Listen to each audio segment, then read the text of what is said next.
My name is Lloyd Mock, your low-budget movie buff, and this is Flix on Flix, the show I attempt to review and analyze any and all Netflix original content. And I hope you're as pumped as I am, because today we are expanding our horizons, we are breaking away from tradition, and we are reviewing a non-Netflix film. You heard me right, but staying on brand, this is a movie that I found on Netflix. So, going forward, if a movie does pop up on Netflix, then it is fair game for review. But be advised, I will still be putting my attention towards Netflix originals and non-theatrical release titles first. So with that out of the way, let's start this new age out strong, man! With a bombastic bombshell blockbuster. A triple B, if you will. And that movie is 2019's Doom Annihilation. This straight-to-DVD adventure, based on the hit video game franchise, was written and directed by Tony Giglio and stars Amy Manson as Joan Dark, a lieutenant who's part of a small squadron of space marines that have been assigned to protection detail at a secret scientific base on the Martian moon of Phobos. However, upon their arrival, they come to find that the base has been overrun with corrupted human monsters, as well as a horde of demons that are determined to spring free their hellish kin, so that they may ravish mankind and reclaim the Earth. Now, admittedly, I am a passive Doom fan at best. I mean, I've played some of the games and seen countless clips of various titles online, but overall, these games are not something I have too much in-depth experience with. However, as a lover of video game history and of movies, I love this franchise and its core premise. Marines battling demons coming through a portal in space. It's the perfect amalgamation of high-octane garbage that just screams ridiculous fun.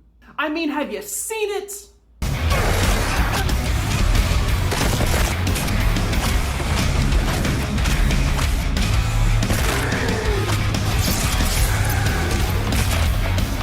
In a world where things like Hobbs and Shaw and the very recent Aquaman exist, I just can't believe that something like Doom isn't a successful blockbuster or even a franchise at this point. I truly believe that in the right hands, you can make something absurdly fun and scary, and even on a lower budget. And there was a serious attempt in the past with The Rock and Kyle Urban, but admittedly, this version did shy away from the game's more demonic terror roots in favor of a more pure sci-fi action focus. And surprise, surprise, it wasn't great. Still pretty fun, but more like hot trash fun. I think at minimum, that version proved that you could make something fun and enjoyable out of this ridiculous premise. But the real question is, can Doom Annihilation be more faithful to the source material while delivering an engaging, action-packed, bullet hell cinematic space romp?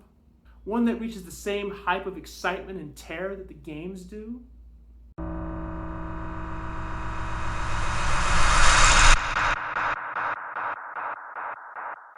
Let's find out.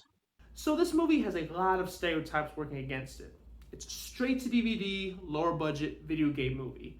Nothing that really inspires confidence when you hear it. But that doesn't mean there still aren't some cool things here. Case in point, the makeup for the disfigured humans and demons. The fully transformed ones were more like these blue, subterranean, savage, vampire, zombie horde types. Kind of like the creatures from The Descent, but toothpaste blue. And the recently transformed humans, they looked more like monstrous Sith Lords with pale skin, sharpened black teeth, purple veins, and wild eyes. A bit basic, but overall, not bad. However, the practical effects demons, by far, look the coolest. They're big, muscular, intimidating, and look like something straight out of another world.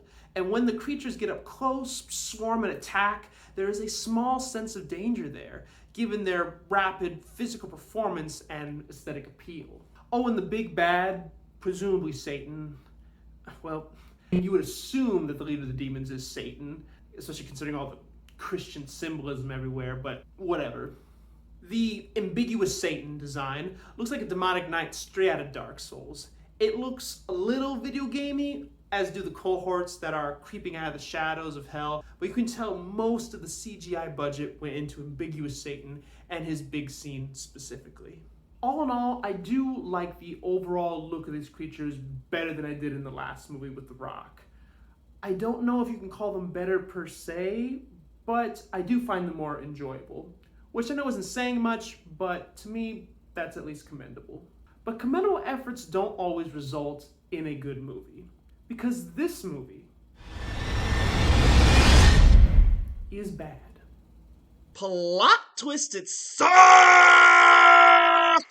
Seriously, guys, I tried my damn hardest to praise and justify this movie where I could, but it's just awful. It's awful. It's awful! So you already knew this movie was bad, and hell, I already knew this movie was bad. And even the universe just kept yelling into my ear. You know it's fucking shit! I know. I just thought maybe it would just be so bad that it'd be thoroughly entertaining. But at best, it has glimmers of those aspirations. So, I guess we'll start with the plot. And just so you know, major spoilers from here on out, because who gives a f***? A group of Marines is sent back to a Mars moon base to protect scientists who are doing experiments with demon portals or whatever. And then demons attack, break their ship so no one can escape, and shut down power to the whole lab, space station thingy. And if the heroes don't restore power to the nuclear reactor in the basement, it'll explode and they'll all have like a really bad day and evil reigns supreme or some jazz like that. Yeah, so the plot's dumb, but we already knew that. And if there's one thing that Doom is not known for, it's its plot. But what people do come for is the action, the kills, the creatures, the demons, and the suspense, all with a splash of terror, and this movie is severely lacking in every area. So, let's just start with the big must-have, the action. And admittedly, there are about 3 or 4 cartoonish, physics-breaking action moments in the entire movie, and here they are. There's a chainsaw, a weird leg thing that's required for every modern female action hero, a hallucination from the blue chick, and a boom boom with a big gun. Outside of that, it's gonna be one of 3 shots every single time. It's either people walking around vacant hallways yelling, "Clear!" Okay, we're clear. Clear. Clear. Clear. Yeah, you're all clear. We're clear. Clear. Clear. People standing and shooting at monsters, or people running away from monsters. And let's go back to those monsters that I sang the praises of earlier. I still hold to what I said about their look and design. However, in this movie, there's a total of 5, count them, 1, 2, 5 enemy types. And this is based on a game that is just riddled with a treasure trove of monsters and demons, all with interesting, intricate designs. And just because I said I like these monsters better than I did in the last movie, doesn't mean there's still a severe lack of creativity. I mean, the signature monster in this movie is essentially just a xenomorph ripoff. The Blue Man Group rejects, I mean, they're just bland versions of Descent creatures. And then like the Sith Lord, I mean, they're a nice change up, but there's like 2 of them in the movie, and they get like 1, maybe 2 minutes of screen time at best. And then there are the CGI nightmares at the end. Ambiguous Satan and his cohorts are pretty cool, and they offer some nice demonic variety, but it's all short-lived as none of them are in the movie that long. It's also worth noting that Ambiguous Satan, although I do like his design, does look like the love child between Sauron from Lord of the Rings and the Destroyer from the first Thor movie. But even with all that North Sky machinery and Middle-earth swagger, Ambiguous Satan gets nuked in a single hit, just gone, done, one time. To add insult to injury, the hero, Joan Dark, doesn't even really do that much outside of that when interacting with any of these demons. She gets pushed into hell, it looks pretty sweet, the movie then starts to amp up, Ambiguous Satan and his friends show up, the movie then feels like it's about to really pop off, Joan then shoots him in the face, runs away, escapes hell through a portal, then like 10 seconds after that, the movie abruptly ends. Like very abruptly. And with hard, and I mean hard, sequel bait. I don't I don't want to waste too much time, man, so we're just gonna run the gamut with all the other bad stuff. It's a ripoff of every past sci-fi spectacular. Aliens, 2001: A Space Odyssey, Starship Troopers, Prometheus, Guardians of the Galaxy, and so on. Everything looks like it's made of plastic. The environments are either too big, too bare, too bright lit, or just completely uninteresting, aside from like the 5 seconds that you're in hell. In terms of story, there are dumb plot points that don't even try to go anywhere with, or they're just cheaply serviced, like the spaceship computer getting possessed. It closes a few doors and lets some demons on board the ship, but after that, it's completely inconsequential. There's a lot of stuff they have like that has some potential to be fun, but they either do the blandest thing in the world with it or nothing at all. And speaking of bland, let's talk characters. So these characters suck, but I'm not looking for anything deep or interesting, especially for this type of movie. No. I want fun stereotypes that are so horribly overplayed in the most entertaining way imaginable. That's what I want. But these assholes are so boring and simplistic. You know, I'll speedrun all of them right now. Let's go. There's the hot female soldier who talks about her lucky panties. The rugged, tough, blue-haired chick that's tough and don't take nothing from no one because she's got short blue hair and she's tough. Total Vasquez ripoff, by the way. Love you, Vasquez.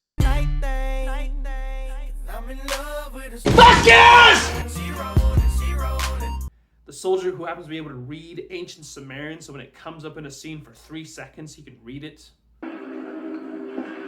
These aren't just stains. I think it's Sumerian. The rule-oriented soldier who doesn't want anyone to break rank, despite the fact that he totally breaks rank and gets another soldier killed.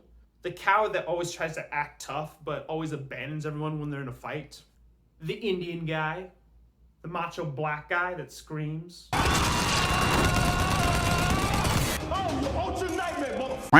The old captain that carries an old-fashioned shotgun. Like Corporal Hicks in Aliens. He's contemplating retirement, saying this will be his last mission, so that way he can go home to his family that he misses so much. I'm gonna come home. But later on, he just unnecessarily sacrifices himself, despite the fact that his defining characteristic trait is that he just wants to go home and see his family really just bad. It just makes no sense. Just... It made no tactical sense, no character sense, nothing. I mean, he just...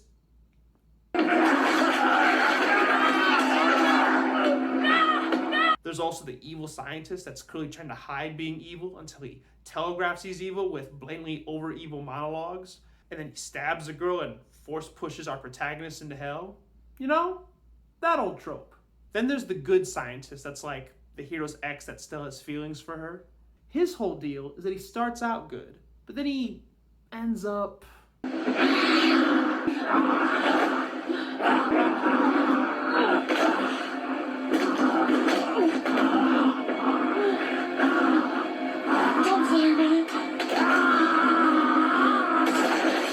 The boy done goofed. And now we come to Chaplain Glover, who's actually the best character by far. He's played my favorite B-movie star, Louis Mandylor. You might know this Greek-Australian hunk from such classic films like Battle Drone, Kung Fu Bodyguard, I Almost Married a Serial Killer, and Hotel the Damned. But in this shit show, he's a chaplain who used to be a Marine, but wasn't down with killing no more. So he became a chaplain. But as fate would have it, circumstances forced him to take up arms against the demon scourge plaguing the base. For one scene. And then he dies. But moving on to our big star, that's right, the one, the only, Joan Dark. Yep, weak and obvious religious symbolism, Joan Dark.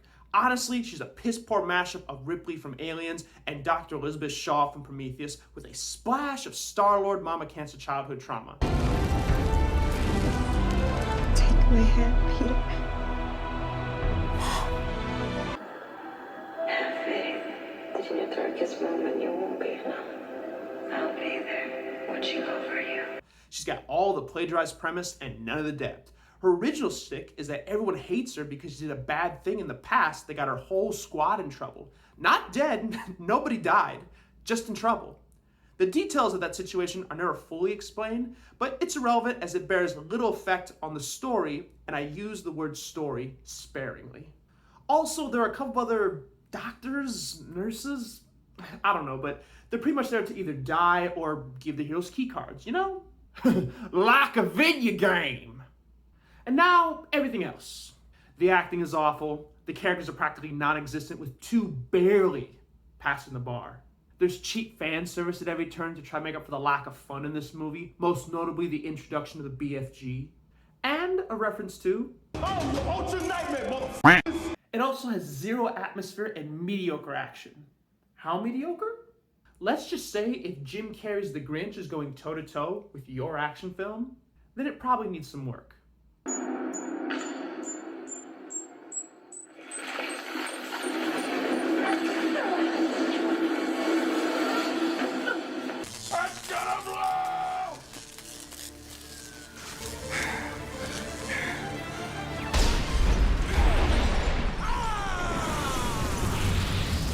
However, for as bad as it is, it's at least not offensively bad.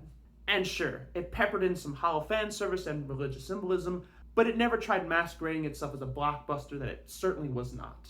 The movie knew what it was, and it executed that. But... Listen, I wanted to like this movie. I really did, so I gave it a chance. And I can see some people enjoying its low quality, and admittedly at some points, I did. There's some fun to be had here, but this movie, it just doesn't go for it. It never fully embraces that memorable B-movie ridiculousness, nor does it strive to be so good that it has a chance to be laughably bad. It's unfortunate, but this one's just a bad time on the couch. So dumb. I appreciate the attempt, but it could have been more entertaining. There's a vast, hungry community that craves good video game movies, and I'm part of that community. So I hope in the future we can get some more solid contenders of both serious and ridiculous quality, because video games are such an untapped mine of potential for both TV and film. Anyways, guys, that's about all the time I have for today. If you want to listen to me talk more, go check out my other videos or my podcast, Rice and Spice, available on all podcasting platforms. A link to it will be left in the description down below. But until next time, my name is Levi Mock, your low-budget movie buff. Thank you very much for joining me on this episode of Flix on Flix. And remember, stay happy, stay healthy, stay awesome, stay you. Peace, guys. Bye.